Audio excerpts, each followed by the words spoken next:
Regresamos aquí en Protagonistas y como adelantaba en la introducción tenemos a una invitada de lujo, una persona muy especial que hoy, que ya estamos día 29, ya casi a punto de terminar el mes morado, el mes del Señor de los Milagros, ella tiene mucho que contarnos sobre esta devoción y sobre la labor tan maravillosa que realiza. Su nombre es María Rosa Álvarez Calderón Larco. Bienvenida, María Rosa, a Protagonistas acá en Juan 19. Willy, muchísimas gracias por la invitación y por este espacio para conversar de algo que es tan especial tanto para ti como para mí, porque no es exclusivo mío para nada, es de todos los peruanos de alguna manera, ¿no? Y además para aclarar una serie de cosas, porque normalmente la historia del Señor la cuentan como mejor les parece. De muchas maneras. De muchas maneras. Y en realidad hay una historia que es bien importante, ¿no? Que no excluye para nada, pero que nos da un camino de cómo es que ha llegado a ser lo que es el Señor, ¿no? Buenísimo. Miren, vamos a empezar primero diciendo ¿por qué este apellido Álvarez Calderón es tan importante? Hay alcaldes, hay congresistas, diputados, calles Álvarez Calderón, ¿no? Expresidentes de la Beneficencia de Lima, ¿no? Es un apellido histórico aquí en el Perú.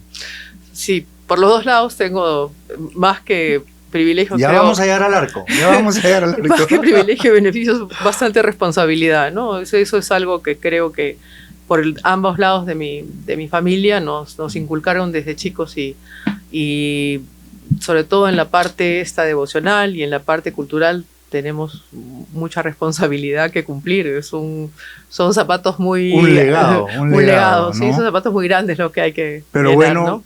estás claramente a la altura pues de lo que has heredado por parte de tus dos apellidos. Y Larco, Rafael Larco Herrera, ¿quién fue? Mi bisabuelo. Tu bisabuelo. Sí. Y Rafael Larco Oile, que es el que hace el museo, es mi abuelo. Ajá. Sí. Pero el museo, Rafael, el museo Larco, digamos, como se le conoce, es un museo que hace tu abuelo, pero le pone el nombre de su papá. Le pone el nombre de su padre, sí. Que en el fondo fue el que le creó esa curiosidad para empezar a hacer la colección, ¿no? Rafael Larco Herrera tenía una colección de alrededor de unos 600 huacos.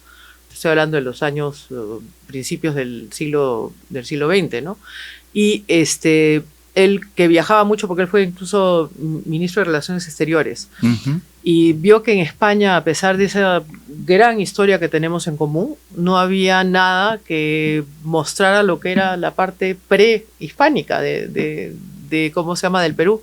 Y donó al Museo del Prado esta colección, que luego ha pasado al Museo de Arqueología y terminó en el Museo de las Américas, ahora donde se exhibe, pero quedó un huaco, quedó un par de huacos, y se los da a su hijo, a Rafael Larco Oile, y él ve esta maravilla de arte porque es realmente, o sea, a veces lo vemos como una cosa arqueológica y lejana, pero en realidad artísticamente tienen mucho valor también, ¿no? Claro. Y empieza él con esta gran curiosidad y comienza a ¿cómo se llama?, a armar este museo, a coleccionar, a conseguir colecciones más chicas. O sea, tu abuelo empezó el museo con 2 huacos. Uno es el que yo conozco, ¿no? O sea, dicen que se quedó un par más, pero es una... Y está expuesto ahí en el Está expuesto, museo. Sí, es una cabeza retrato mochica, linda, espectacular. Y bueno, es que él comienza a investigar y comienza a clasificar todo, porque tenía un gran volumen y comienza a encontrar como que huecos en la información y comienza él a excavar y en el año más o menos 46 él hace una propuesta de épocas peruanas basado en estratigrafía. Al excavar comienza a ver, sobre todo en el norte, como es regular lo de los niños, los fenómenos del niño, entonces comienza a ver que hay como estratos de ¿cómo se llama?, de agua, ¿cómo se llama?, de evidencias de haber habido lluvias. Entonces calcula que entre 18 y 25 años hay un niño y hace una propuesta de las épocas peruanas que las presenta ante todas las vacas sagradas de arqueología del mundo en la hacienda, Y bueno, hasta ahora le cambian 10 años por acá, 50 por allá, pero más que nada es un poco la base de lo ¿Y que el se museo se llega a ubicar exactamente cuándo es que se inaugura? ve. El 28 de julio de 1926 vamos a cumplir 100 años, en un par de años. Sí, Qué sí, maravilla. sí, sí. Y se inaugura, En la digamos, hacienda, en la en la hacienda, hacienda. sí. Ajá. Y viene a finales de los 50. Mi abuelo tenía problemas cardíacos muy complicados, entonces tenía que estar cerca de un médico en ese entonces. Y bueno, ya se viajaba en avión. Al principio, cuando él comienza con la colección, tenían que esperar que bajara la marea para ir a caballo al siguiente sitio a traer, y luego cómo traían los huacos y desalinizar. O sea, es una aventura maravillosa que espero poderla contar ahora para los 100 años, ¿no? Sí, pues, y en la actualidad el museo, que ya tiene 98 años, cuéntanos un poquito cómo se encuentra, qué flujo de visitantes mi abuelo tiene. Fallece en el año 66. Mamá toma la posta en una época bien difícil, ¿no? Porque comienza todo el tema del gobierno militar, que fue terrible para el Perú, y para ella fue muy difícil mantener un espacio donde todavía pues, la arqueología no era mayormente vista. La intención de él fue traer a Lima también para que tuvieran acceso todos los investigadores, ¿no? Y hasta ahora tenemos una nueva, digamos, museografía en la parte nueva, pero difiere un poquito en el tema de cómo se ha presentado, más que se ha hecho una cosa un poco más amigable, pero en el fondo la estructura está de lo que él dejó en ese entonces, ¿no? Hemos hecho una serie de cosas y ahora el Museo del Arco se ha convertido en una experiencia, ¿no? Entonces tenemos un restaurante que está muy simpático, que tenemos que ir de todas maneras. En la pandemia hicimos el rooftop, que fue una aventura de locura. O sea, pero aprovechamos algo que no se hubiese podido hacer sin la pandemia, porque había que hacer estructuras y todo de un segundo piso. Y están siempre las bugambillas y las flores. Yo digo, las flores están contentas ahí, deben tener algún tipo de relación con todos los espíritus mochicas y pánicos, ¿no? Y siempre el Señor, porque el Señor siempre lo tenemos ahí. Y hace un par de años que ya dejó TripAdvisor de calificar museos, pero los 2 últimos años, el penúltimo que calificó museos, nos puso número 22 en el mundo. Cuando amanecimos con ese número, todos aterrados, decíamos, ¿cómo hemos llegado allá y cómo lo vamos a mantener? Porque estamos con los grandes del mundo, ¿no? El siguiente año nos pusieron en el 20, y esa fue la última vez que clasificaron al museo, ¿no? Entonces, en el mundo, o sea, como te digo, con los grandes, el Louvre, el Metropolitan, el British ¿El museo Museum. Se puede visitar todos los días? Todos los días del Señor, todos. Los días de fin de año y de Navidad hasta las 6 de la tarde, pero los demás estamos de 9, el museo a 7 de la noche, el restaurante sí se abre hasta un poco más tarde. Y estamos poco a poco recuperando el espacio que teníamos antes, ¿no? Porque la pandemia ha hecho que el turismo en el Perú baje notablemente y no está todavía totalmente recuperado, ¿no? Claro. Entonces, ahí vamos. Y el restaurante, gracias a Dios, se ha convertido en un sitio... En un punto turístico, sí. No, de peruanos, cosa ¿sí? que no teníamos antes. Antes de la pandemia era más que nada turistas, y ahora vienen peruanos.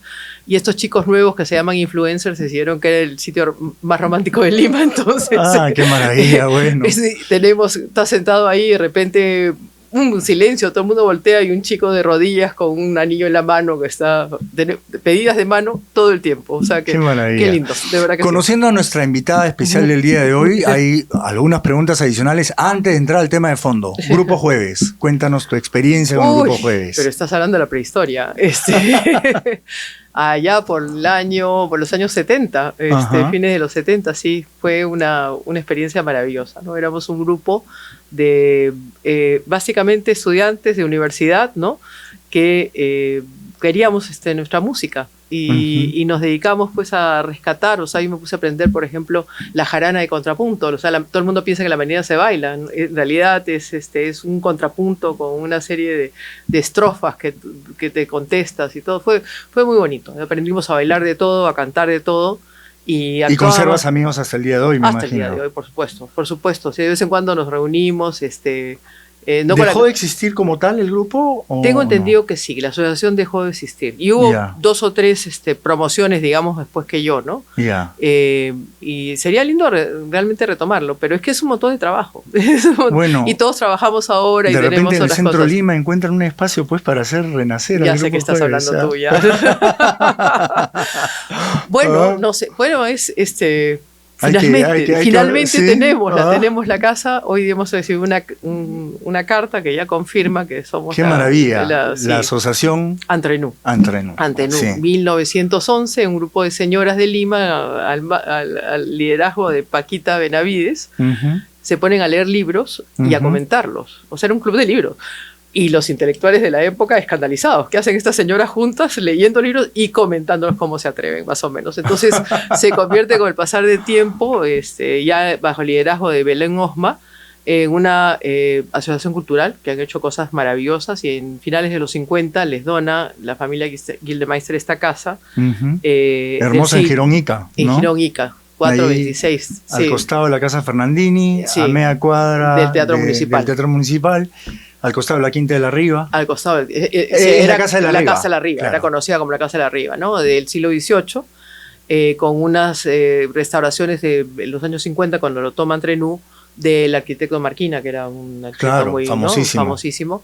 Y ahora, bueno, claro, sufrió lo que sufrió el centro con la época del terrorismo y todo, entonces poco a poco, con la restauración y recuperación del centro histórico que está pasando ahora de los últimos años, estamos en coordinación con ProLima también para poder sacar adelante la casa y convertirla en lo que era, en un gran centro cultural, adaptado a lo de ahora, pero siempre con estas señoras guardianas del legado, que nos vamos a llamar porque tenemos que conservar esa casa. Y es una asociación cultural y social, ¿no es cierto? Y social, exacto.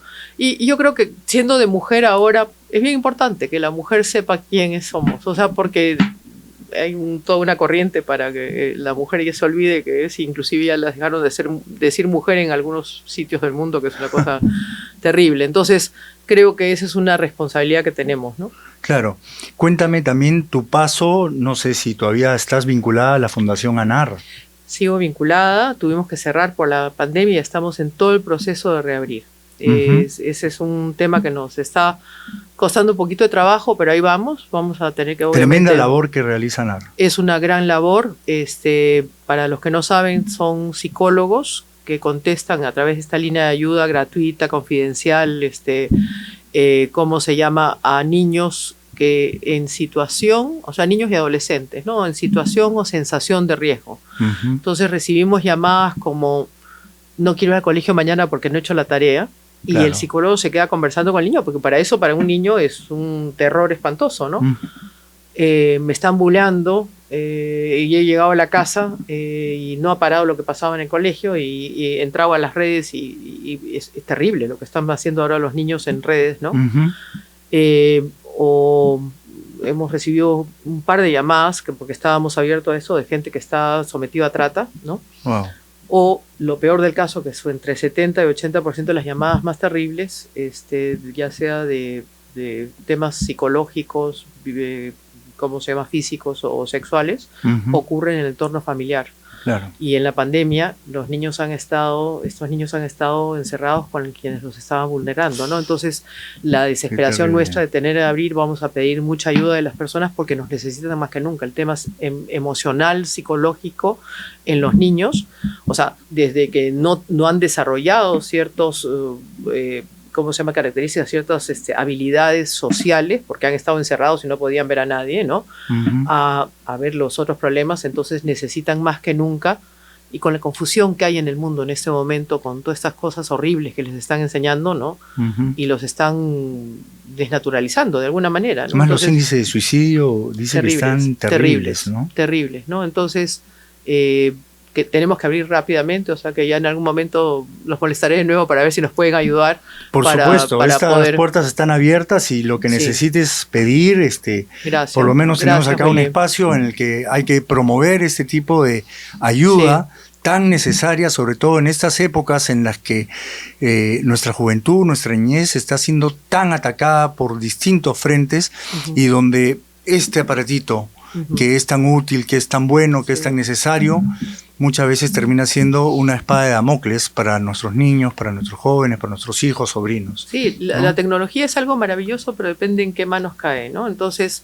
¿En qué manos y en qué momento de tu formación también, ¿no? Y, bueno, y en qué manos. O sea, para eso los padres tienen que tomar la responsabilidad. O sea, esas cosas no se aprenden en el colegio, tiene que ser en las casas, ¿no? Entonces, para eso hay cosas que son bien importantes que hay que seguir rescatando, ¿no? O sea, los valores cristianos son muy importantes, porque yo creo que el núcleo de la iglesia son las familias, ¿no? Entonces tenemos que trabajar con ellos. Hay mucho que hacer, Willy, y de verdad que esos espacios ayudan justamente para promover eso, ¿no? Entonces, ojalá que podamos abrir pronto. Espero que en enero. O sea, habíamos tratado de hacerlo en julio, después hemos postergado a noviembre, pero creo que probablemente a enero lleguemos. Buenísimo. Y vamos a ver qué se hace. Estamos acá en Protagonistas. Estamos acompañados por una invitada especialísima como es María Rosa Álvarez Calderón, y en breves minutos después del corte comercial vamos a entrar de lleno al tema del día, el Señor de los Milagros. Ya regresamos. Regresando a Protagonistas, el programa del Padre Pablo sigue siendo el programa del Padre Pablo. No se confundan, no cambien de canal. No estamos solo unas semanitas reemplazándolo mientras el Padre está peregrinando. Además, dentro de un rato nos va a dar un mensaje muy lindo de un sitio muy especial, no solamente para él y para los que están peregrinando con él, sino para toda la iglesia en el mundo entero. Así que regresamos ahora con la entrevista y el tema de fondo con María Rosa Álvarez Calderón, el Señor de los Milagros. ¿Cómo empieza tu devoción al Señor de los Milagros? Es genética. Yo me llamo María Rosa Milagros y Milagros, mi hermana se llama Milagros, o sea que por ahí viene el tema, ¿no? O sea, desde chica y siempre ha estado presente en nuestra vida cotidiana, ¿no? Mamá era muy, muy devota, mi abuelo también, mi abuela también, entonces ha estado siempre presente, ¿no? La cercanía con las madres empieza en los 80 más o menos, una cercanía mayor, ¿no? Porque siempre había una relación. ¿Empezó con tu mamá o tú de frente? Mamá, íbamos nosotros inclusive a ver la salida del Señor, y luego yo me voy a vivir fuera, pues yo me fui 20 años fuera. Pero siempre regresaba, y cuando regresaba, que veníamos con el tiempo contado, iba a ver a mi familia y a las madres. Entonces siempre iba, para mí siempre han sido como parte de la familia, ¿no? Y cuando he regresado finalmente en el 12, ya me tuve la bendición de que me invitaron, un poco me invitaron, porque son gente muy generosa, a formar parte del equipo del museo. Y que estamos cumpliendo 10 años ahora. No, sí, claro, este año estamos en celebraciones en Nazarena. Son 10 años del museo, 25 años de los Caballeros del Señor, que son estos señores que visten de gris, que atienden en realidad todo el año, pero sobre todo en octubre, para poder manejar esta cantidad de gente. Que no es exactamente la hermandad. No, nosotros no somos la hermandad, no. Esto es el monasterio y lo que llamamos dentro de casa, ¿no? Y cumple 10 años Nazarenas TV, que se fundó también, que es con lo que uno puede ver la procesión en cualquier parte del mundo en todo momento, ¿no? Entonces, aparte de las otras funciones que tienen, pero entonces estamos de números así pares y 25 años que son bodas de plata, entonces es un bonito año. Y sí, efectivamente somos de dentro de casa, o sea, tenemos trato directo con el monasterio, ¿no? La hermandad fue parte del monasterio hasta el año 46, que pasó a ser parte de, ya debajo se sometió al arzobispado, ¿no? Ya se había convertido en una hermandad muy grande y yo creo que para las madres era un poco difícil manejarlas en ese momento. Las ¿no? madres son de clausura, ¿cierto? De clausura. Y son carmelitas. Son nazarenas carmelitas descalzas, o sea, tienen esta condición única en el mundo. Ellas nacen de la primera beata, la Madre Antonia Lucía del Espíritu Santo, que fue una nazarena. ¿Ella era peruana, no? Ella era de Guayaquil, pero del Virreinato del Perú. Era peruana, entonces todo el mundo dice ecuatoriana, sin embargo históricamente era del Virreinato del Perú, ¿no? Claro. Y viene acá con su madre cuando fallece su padre. Entonces se instalan en el Callao. Y es una linda historia la de ella. Comienzan a mantenerse haciendo cigarros. Pero tenía este llamado espiritual desde muy chica. Entonces su madre la obliga a casarse. con un señor Quintanilla, pero resulta que él también tenía inclinaciones, ¿cómo se llama?, religiosas, entonces conversan, aparentemente guardan castidad y siguen juntos por un par de años y él fallece. Y es a ella a donde termina y dice, voy a profesar mi fe, ¿no? Tiene una serie de mensajes a través de los sueños. Y en uno de ellos recibe el mensaje de nuestro Señor Jesucristo y le dice que quiere dedicar pues su vida a Él. Y Él le dice, Antonia, a todos les he dado, un poco parafraseando, ¿no? A todos les he dado el manto de mi madre, a ti te voy a dar el mío, el nazareno. Y es por eso que ella se pone de morado. Ajá. Y por eso somos una devoción con el color morado en todo sentido, ¿no? Entra primero con un capitán serrano que le financia una pequeña primera casa de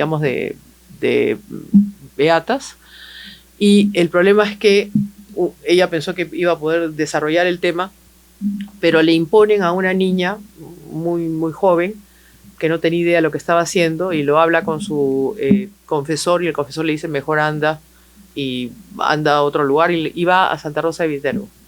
Yeah. Llega de morado, y ellas me parece que eran franciscanas, estaban de marrón, y comienzan a decirle que tiene que cambiarse, que era la diferente, todo. Es más, la denuncian, y viene incluso un notario encargado por el arzobispado y le dice que tiene que cambiarse.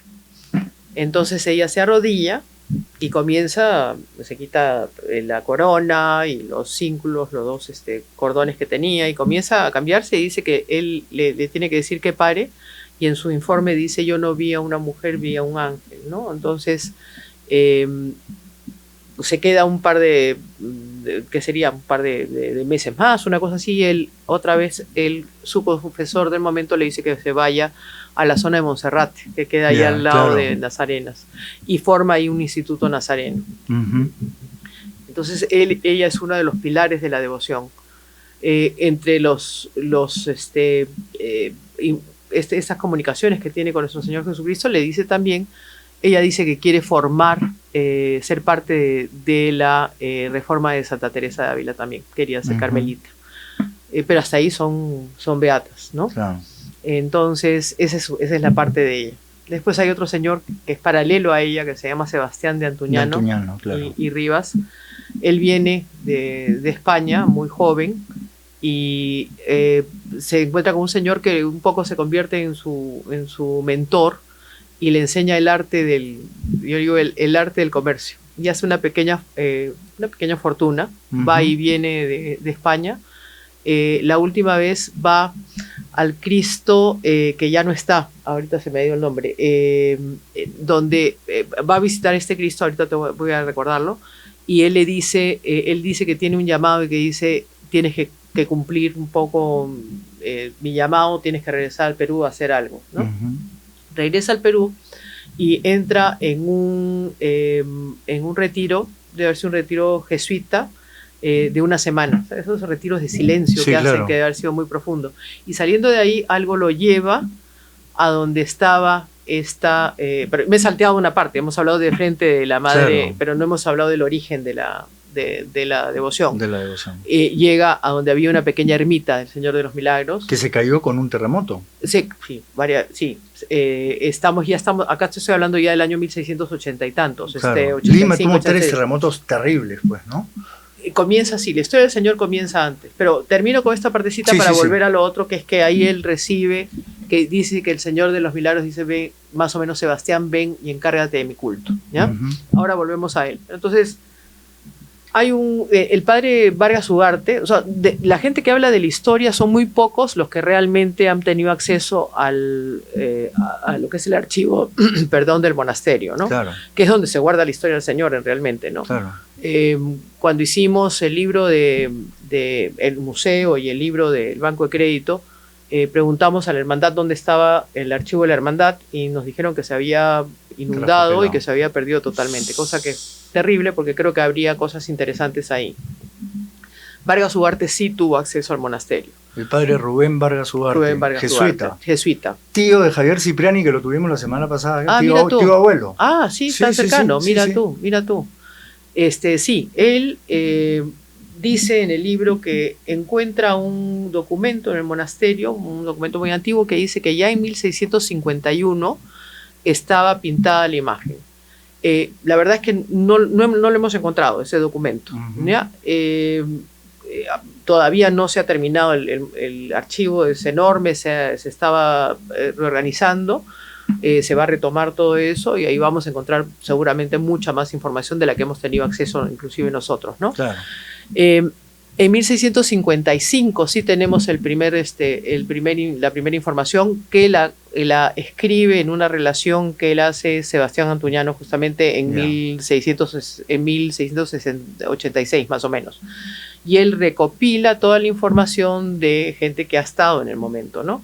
Y en el 55 hay un terremoto terrible que se cae todo Lima. Estaba justo ayer que estábamos en el museo celebrando los 10 años del museo, que fue ayer, entré a ver un poco los terremotos, ¿no? Y resulta que aplanó Lima. Sí, claro. Y que quedó ¿cómo se llama? Muro en esta esquina en Pachacamilla. Extramuros, ¿no? Que no se había caído.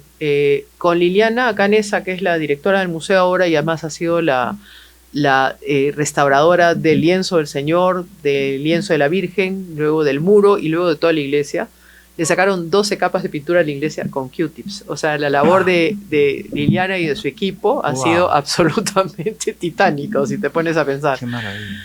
Y con Liliana conversábamos en todo este proceso, ¿no? Y me decía que el Cristo crucificado, el sol y la luna están hechos al temple. Que la Virgen y María Magdalena, por toda la iconografía, porque hay quienes decían que era San Juan, pero es María Magdalena, tienen una parte de temple y otras de, ¿cómo se llama?, de óleo. O sea que lo que tenemos claro es que lo que se encuentra ahí en el 55 es el Cristo crucificado, el sol y la luna. Y luego, en algún momento entre ese y la siguiente etapa que te voy a contar ahora, es que agregan a la Virgen y ¿cómo se llama? Y a María Magdalena. Ayer estábamos hablando que tenemos que meternos más en el tema para ver si logramos descubrir en qué momento se agregan, ¿no? Claro. Entonces, en 1655 se arrasa Lima y esta cofradía de negros de Angola, a la que se hace referencia todo el tiempo, se dispersa y lo dejan abandonado, porque era un lugar inhabitable, ¿no? Claro. Entonces, no es hasta 1670 que, ¿cómo se llama?, viene un parroquiano de San Sebastián que pasa por ahí, ve esta imagen y lo debe haber llamado. Se llama Andrés de León y él tenía, como dice Sebastián Antuñano, tenía un cancro contagioso. Y nadie lo había podido curar. Y entonces él le hace una peanita, le pone unos mangles, o sea, le hace una especie de altarcito precario, y le lleva sus velas y todo, y de repente, al cabo de un momento, es que él se sana, y ahí es donde empieza realmente el primer brote real devocional. Uno primero ante la imagen, ¿no?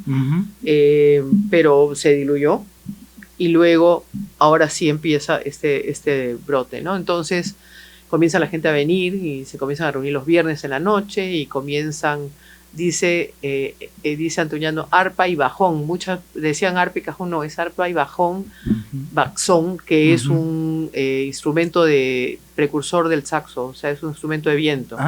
Y se reunían y cantaban, y entonces el párroco José Lauriano de San Marcelo, indignado de cómo era posible que esto pasara, que no era una manera digna de adorar a Dios, porque cada bailaban lo que era. Y entonces deciden ir a chequear qué pasaba. Y se encuentra con que el sacristán estaba avalándolos. Entonces va indignado y se queja ante el obispo, ¿cómo se llama el obispo? Y el virrey mismo. Entonces logra ordenar que se borre la imagen. Y ahí viene pues la historia de que vienen 3 personas, él se aparece con todo un pequeño batallón de personas ahí, soldados y cuánto hay, y tratan de borrar la imagen, no se cae, el otro parece que la imagen se exaltaba, Y cuando no se logran después estos 3 intentos, y que el tercero lo tuvieron que prácticamente que pagar para que suba, ¿no? Se pone el cielo negro y comienza a llover torrencialmente de una manera inusual en Lima, inclusive en ese entonces. Sí, ¿no? Entonces se entera de esto el virrey conde de Lemos, y viene con su esposa, y parece que se impacta también por esta imagen maravillosa, y ordena que se le arregle. Parece que en el intento de borrar habían malogrado un poco la pierna, y aparece ¿cómo se llama? El Padre Eterno y el Espíritu Santo. Y esto, lo de la pierna, había ordenado a José de la Parra, que era un pintor importante en esa época. Nosotros asumimos que él fue el que puso ¿cómo se llama? El Espíritu Santo y el Padre Eterno. Y para arreglar, el cuento era que para arreglar este pedacito de la pierna, dice que mezclaba este pintor todo tipo de pigmentos y no encontraba el color, o sea, insinuando que era un color que era de otra procedencia, ¿no? Que eso lo dice además Antuñano en su relación. Dice, porque en el libro que hicimos en la municipalidad, el Munilibro, ahí hablo de las 3 posibilidades. La prevalente es que era uno de los, ¿cómo se llaman? Negros esclavos de Angola, ¿no?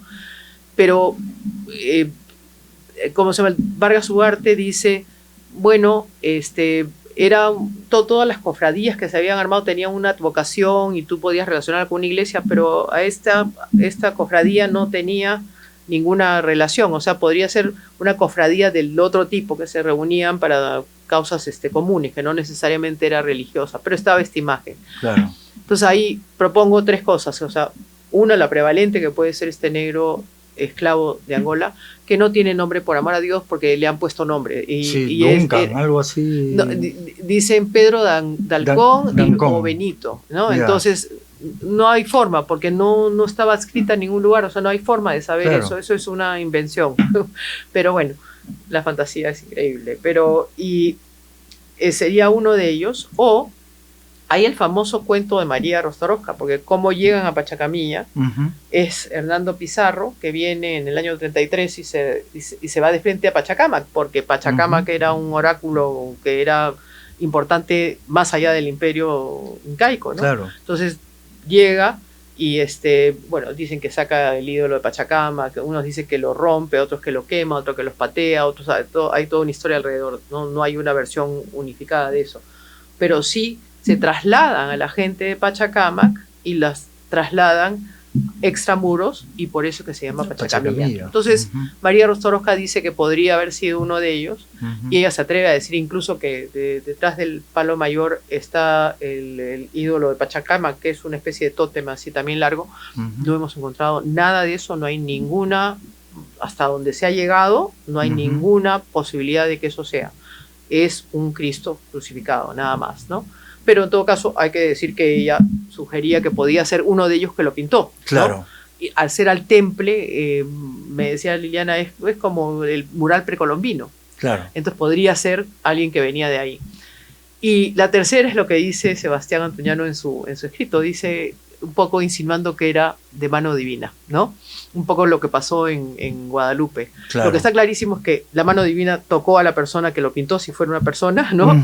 Y que ha hecho, pues, que, no sé, pues a finales del siglo XVII habían alrededor de 98 fiestas de guardar en el año. Y de esas 98 fiestas de guardar religiosas, imagínate, una ciudad totalmente religiosa, Lima, o sea, es una cada 3 días, y entre que tú organizas y desorganizas, en realidad te pasas el año en fiestas religiosas, ¿no? Aparece lo que tenemos ahora, que es una cosa impresionante, ¿no? Entonces, las madres nazarenas carmelitas, ¿no? Sí. ¿Exactamente desde qué año es que ellas ya son las custodias del Señor? Desde 1700. ¿Cómo se llama? Ellas habían hecho su instituto, ya se habían conocido con Sebastián Antuñano, y en 1699 el Consejo de Indias ordena la disolución de todos los beaterios y beaterios, ¿no? Y entonces Antuñano se entera y va y las invita a que vengan a cuidar al, ¿cómo se llama?, lo que él había comprado, que eran los 2 manzanas y todo su contenido, que ya había hecho él una capilla para el Señor. del muro, ojo, estamos Claro, hablando, pero, claro, siempre el pero muro. ya en 1700 ya había la procesión, porque en 1687 es el siguiente gran terremoto de Lima, Claro. fueron 2 terremotos, y yo asumo porque dicen, hubo los 2 terremotos y en la tarde mandó a hacer una copia y la sacó en la tarde. No, es imposible que hagas una copia porque es la misma que estamos viendo ahora. Claro, claro. El 1687 hubo temblores desde enero. En abril uno hubo un poco más fuerte. Entonces yo asumo que por lo menos en abril él debe haber dicho, el terremoto del 55, vamos a hacer Hay un una copia terremoto de... que además la leyenda dice que duró 15 minutos.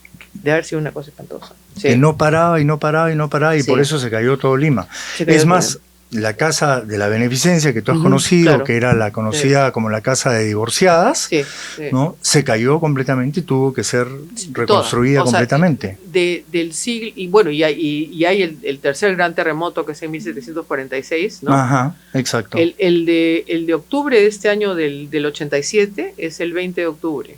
Entonces de ahí sale el 18 del 19 de octubre. Hay un tema de traspaso de ideas. Claro. Pero esa tarde sale él con una copia del muro, ¿no? Y no hay ninguna referencia a ninguna otra pintura que no sea el lienzo que sale en octubre. Claro. Porque también de eso he escuchado varios cuentos. No hay. Este es el de 1687, que debe haber sido hecho de repente entre abril y octubre, a raíz ¿Y de... sí se sabe quién pintó ese lienzo? No, tampoco. No se sabe. No se sabe. Podría ser el mismo pintor José de la Parra, Claro. porque era el pintor de moda en ese momento, ¿no? Claro. Pero no tenemos ninguna... Supongo que con el tiempo y con la tecnología como va avanzando vamos a poder identificar los rasgos de la pintura, porque comparar con el señor, el Padre Eterno del muro, ¿no? Claro. Muchas veces uno se puede preguntar cómo es la vida de una madre de clausura, ¿no? Y en el caso concreto de las nazarenas carmelitas, uno dice, bueno, chambean un mes al año. Cuéntanos, desmitifica esa idea. ¿Cómo es la vida a lo largo de todo el año? Se convierte, finalmente muere la Madre Antonia y su sucesora, la Madre Josefa, tiene esta misión de convertirlas en carmelitas, ¿no? Y en 1730 ocurre eso, salen 4 madres de lo que era el Carmen Bajo, que no existe ahora, ¿no?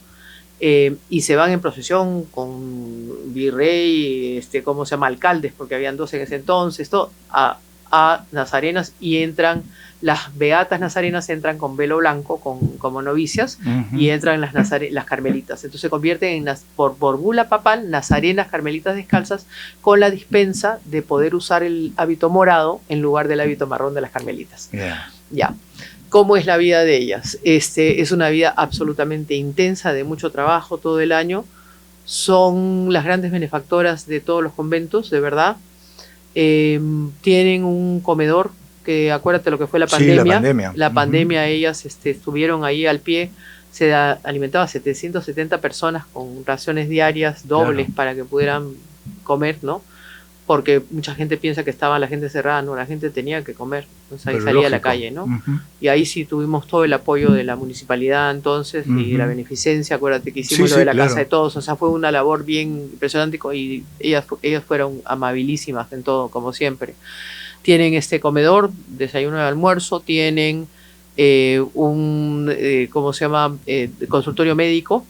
Tienen un espacio de computadoras para los niños que puedan venir, y hacen muchas cosas que la gente no tiene ni idea, y que es impresionante la generosidad de ellos, aparte de cuidar este culto que es muy delicado y muy complicado, ¿no? Porque no es así de fácil, o sea, y luego han hecho el museo para promover ¿cómo se llama? La devoción al Señor. ¿Y el museo está abierto todo el año también? Todo el año. Cierra un par de veces, o sea, ahora, por ejemplo, terminando, van a cerrar para descansar, porque trabajan todo el mes de corrido, claro, están abriendo de 9 a 7, y es lindo, el museo realmente ha quedado, todo el mundo piensa que va a ser pues 4 cositas de convento, es mucho más que eso. Claro. Todos los que han ido no esperaban, son 6 salas y ahora en el primer piso han hecho la historia del origen hasta la consolidación de la fe, que es con el virrey Amat y la construcción de la iglesia que vemos ahora en 1771, y la han hecho en imágenes de bulto. Entonces, para los niños es una cosa fantástica, y para los grandes también, porque les ha quedado muy bonito. Es el equipo de restauración del museo. Entonces, tienen una vida muy, primero, por encima de todo, son madres de clausura, con todas las obligaciones que tiene un monasterio de clausura, con sus oraciones y todo, que son tan necesarias para el mundo, ¿no? Y luego tienen todas estas otras obras que son impresionantes, ¿no? Y es una iglesia que, sí, en octubre se desborda, pero anda tú cualquier momento en el año y la iglesia está llena. Y es muy interesante cuando vienen sacerdotes de fuera, porque no solamente está llena, sino que es un lleno participativo. Entonces yo les veo la cara a veces cuando coincido con ellos, que no entienden cómo pueden contestar con esa devoción y con esa certeza de que ahí se está encontrando ellos con el Señor Jesús, ¿no? Y con Dios, ¿no? Claro. Es muy bonito. ¿Y cómo son los momentos de preparación previa? Cada año hay que armar el anda, ¿no? Porque termina y se desarma completamente, ¿no es cierto? Sí, Cuéntanos total. un poquito cómo es ese proceso. Sí, eso es el grupo de los patrones de andas. Comienza 3 semanas antes. Está José Antonio, ¿no? José Antonio Ballarino es el patrón de andas y ahora tiene un grupo de como son 6 en este momento, ¿no?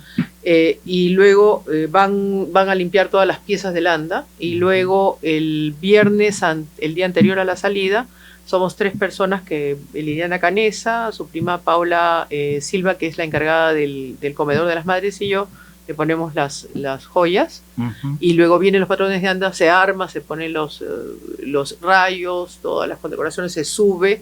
Y ahora hay un tecle hidráulico, porque las subidas eran muy complicadas, entonces sube así el anda, la ponen sube, los 2 cuadros, la Virgen de la Nube atrás, sube al anda. O sea, son 2, no están pegados. No, son 2 cuadros que se arman separadamente y luego se unen, ¿no? Sí. Mira. Y suben y luego y se queda listo el viernes en la tarde, digamos, ¿no? Y ya empieza pues el primer sábado del mes, es variable, ¿no? Claro. Cuando toca el 1 de octubre, que nos ha tocado, pues son meses larguísimos, son meses fuertes de trabajo. Claro. Y sale al mediodía el sábado. Y sale 5 veces, ese día regresa, es un recorrido corto, luego sale el 18, duerme en el Carmen, o en la Victoria también. Antes dormía en la Victoria, pues, ¿no? Se turna, pero últimamente ha estado yendo al Carmen, que son carmelitas también, ¿no? Sí, claro. Y luego tienes el 28, que sale hacia el lado de Breña, pues el 18 sale hacia el lado de Barrios Altos, sale hacia el lado de Breña, y regresa esa noche a la iglesia, y el último día, el 1 de noviembre, que además ya no visten de morado, visten de blanco los sacerdotes, es una manera de saber qué día es, ¿no? Cada día tiene una característica, el anda diferente, y da la vuelta corta, pasa por la hermandad y ya viene y se guarda en el monasterio de nuevo. Ya, qué maravilla. Muy bien, María Rosa, nos has instruido, ¿no? Realmente hay tantos temas para conversar sobre esta devoción que está tan enraizada, no solamente en Lima, en el país, porque en cada rincón de nuestro país hay una imagen del Señor de los Milagros, hay una procesión, siempre tenemos o el pin o el detente o el hábito, ¿no? Algún distintivo, el cordón del Señor de los Milagros, porque sobre todo lo que nosotros nos reconocemos finalmente como hijos del Señor, y vamos a pedirles primero agradecerle por lo que nos ha dado, y siempre a pedirles, porque siempre tenemos un milagro que necesitamos que ocurra en nuestra vida. El primer milagro es que tengamos más fe. El primer milagro es que aprendamos a ser cristianos. El primer milagro es que aprendamos a vivir mirando al prójimo y amando al prójimo como a uno mismo. Entonces, esta devoción que se extendió además por todo el mundo, porque hay cientos de procesiones a lo largo de todo el mundo en el mes de octubre, en los lugares más increíbles, desde Nueva York hasta Australia, África, en todos lugares siempre hay una procesión del Señor de los Milagros, en Santiago de Chile, ¿no? Sí, por supuesto, sí. ¿No? Y es algo que tenemos que en Roma. En San Pedro. Sí, en San Pedro, sí. Efectivamente. ¿No? Justamente la semana pasada leíamos una carta que le había enviado el Santo Padre en ese entonces, Juan Pablo II, ahora San Juan Pablo II, al entonces cardenal Juan Luis Cipriani, que era creado cardenal justamente cuando se cumplían 350 años de que había sido pintado el muro. Y leímos la carta lindísima que le escribe sobre la devoción al Señor de los Milagros. María Rosa, muchísimas gracias por tu presencia. Gracias por este servicio a la Iglesia, a las personas que tienes, no solamente en el ámbito espiritual, religioso, sino en el ámbito cultural, porque lo que tenemos que hacer es fortalecer nuestro país con valores. Y los valores son los valores permanentes, los valores que expresan nuestra peruanidad y nuestra religiosidad. Muchísimas gracias y los micros para que te puedas despedir. A usted, bueno, gracias Willy por invitarme. Que vengan a la iglesia, de todas maneras, vengan a agradecer, a celebrar con su corazón abierto.